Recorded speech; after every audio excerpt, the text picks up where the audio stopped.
నమస్తే అండి, welcome to రాధారాణీస్ kitchen. ప్రేక్షక దేవుళ్ళకి మరో మంచి రెసిపీని పరిచయం చేస్తున్నాను. చింతపండు వాడకుండా పచ్చి మామిడికాయతో చేపల పులుసు అండి. ఇలా తయారు చేసుకుంటే రుచి అద్భుతంగా ఉంటుంది. మీరు ఇలా ఒక్కసారైనా తయారు చేసి పెట్టండి, మీ వాళ్ళందరూ ఇష్టంగా తింటారు, మళ్ళీ మళ్ళీ కావాలంటారండి. రండి, ఎలా తయారు చేయాలో చూసేద్దాం. పచ్చి మామిడికాయతో చేపల పులుసు తయారీకి కావలసిన పదార్థాలండి. కిలో చేపలు తీసుకున్నాను, 4 పచ్చి మామిడికాయలు, 2 ఆనియన్స్, 6 టమాటాలు. చేప ముక్కల్ని చక్కగా కడిగి పెట్టుకున్నామండి. చేపలకి ముందుగా మసాలా పెట్టుకోవాలండి. రుచికి సరిపడా ఉప్పు, పసుపు, కారం, మసాలా పౌడర్, ఒక కాయ నిమ్మరసం పిండుకుందాం.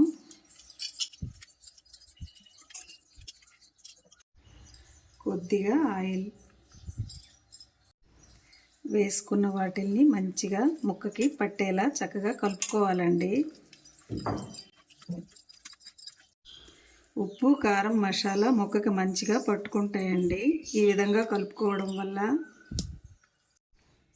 ఈ విధంగా కలిపి పెట్టుకోవడం వల్ల చేపకి మంచి రుచి వస్తుందండి. అన్నిటినీ చక్కగా కలుపుకున్నాం కదండి, కలిసిపోయింది. ఒక అరగంట పక్కన పెట్టేసుకుందాం. ఈలోగా వీటిని ముక్కలుగా కట్ చేసుకుందాం.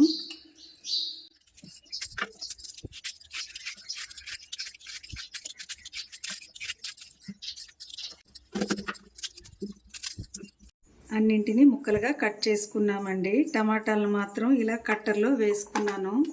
కట్టర్లో వేసుకొని తయారు చేసుకుంటే మెత్తగా ప్యూరీలా వస్తుందండి. మిక్సీ చేసుకుంటే బాగుండదండి. ఈ విధంగా కట్ చేసుకోవాలి. చేపల పులుసు తయారీ కోసం ఒక గిన్నె పెట్టుకొని తగినంత ఆయిల్ వేసుకోవాలి.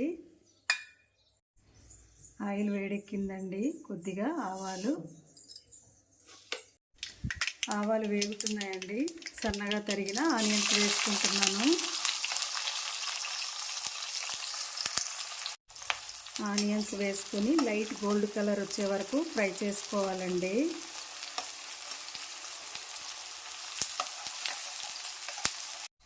ఆనియన్స్ ఫ్రై అయిపోయాయండి.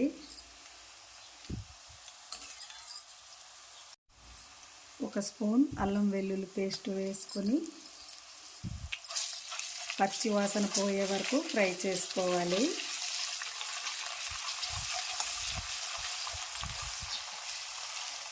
అల్లం వెల్లుల్లి పేస్ట్ ఫ్రై అయిపోయిందండి.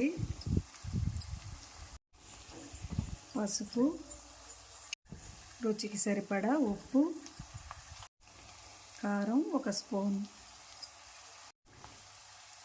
మనం ఆల్రెడీ ముందుగా చేప ముక్కల్లో అన్నీ వేసుకున్నామండి, అందుకని చూసుకుని వేసుకోవాలి.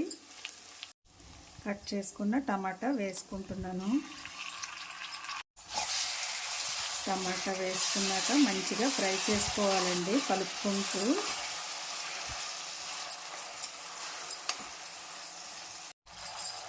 టమాటా మగ్గిపోయిందండి చక్కగా. ముందుగా కట్ చేసుకున్న మామిడికాయ ముక్కల్ని వేసుకుంటున్నాను.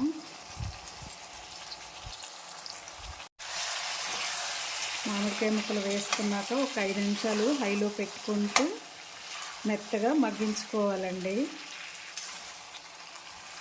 ఇది మామిడికాయలు దొరికే సీజన్ కదండి. మనం చేపల పులుసు ఎప్పుడు చింతపండుతోనే తయారు చేసుకుంటాం కదండి. అలా కాకుండా మామిడికాయతో చేపల పులుసు చేసుకుంటే రుచి అద్భుతంగా ఉంటుందండి.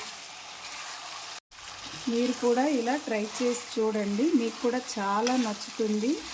పిల్లలు మళ్ళీ మళ్ళీ కావాలి, మామిడికాయతోనే చేయమని అడుగుతారండి, అంత టేస్ట్ బాగుంటుంది. మామిడికాయ మగ్గిపోయిందండి. పులుసుకు సరిపడా వాటర్ వేసుకోవాలి. వేసుకున్న వాటర్ మరుగుతుంది కదండి, ఇలా ఒక్కొక్క చేప ముక్కని వేసుకోవాలి.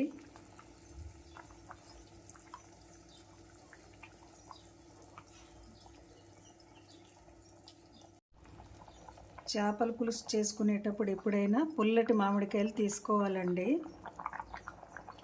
చేప ముక్కలు వేసుకున్నాక రుచి కోసం చిన్న బెల్లం ముక్క వేసుకుంటున్నానండి. బెల్లం వేసుకోవడం వల్ల చేపకి మంచి టేస్ట్ వస్తుందండి.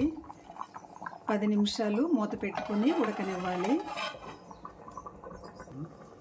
10 నిమిషాలు అయిందండి. ఉడికిందో లేదో చూద్దాం. చక్కగా ఉడికిందండి. మసాలా పౌడర్ 1 స్పూన్ వేసుకుంటున్నాను. ఈ మసాలా పౌడర్ ఇంట్లోనే మేము ఎప్పుడు తయారు చేసుకుంటామండి. మసాలా పౌడర్ తయారీ విధానం మీకు తెలియాలంటే ఆల్రెడీ మన ఛానల్లో ఉందండి. మామిడికాయతో చేపల పులుసు తయారైపోయిందండి. పచ్చిమిర్చి వేసుకుంటున్నాను, కొత్తిమీర వేసుకుంటున్నాను, కర్రీ లీవ్స్ వేసుకొని స్టవ్ ఆఫ్ చేసుకుంటున్నానండి.